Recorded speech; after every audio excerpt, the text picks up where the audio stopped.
E abuso está tomando lugar no momento que você acaba mentalmente com gente, você acaba mentalmente com família, você acaba financeiramente com a meta, que não pode sacar outro meta que o Ministério Público tem, de mira Otmar do Ber bancarrota. Acabar. Um processo caminho que botar não somente a base de lo que está tomando lugar strafrechtelijk, de maneira postura está também a hinca mes para lo que está trata. É caso aqui, que o caso não de banco, conta não de banco, negócio não que praticamente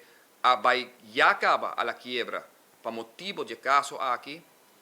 e único coisa que me ha assim durante 3 anos tá ajuda, ou em caso aqui, agilizar, cooperar, essa palavra, com o Ministério Público, com o Lance Recherche, com o Turrende, para mirar por fim que tem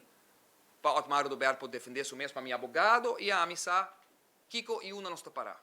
Se vai investigar Otmar do Ber 4 anos largo, 4 anos que vai acabar com minha vida, acaba com minha vida, vai acabar com meu negócio, vai acabar com minha mentalmente, mas emocionalmente, vai acabar com em todo sentido, para o que trata minha saúde,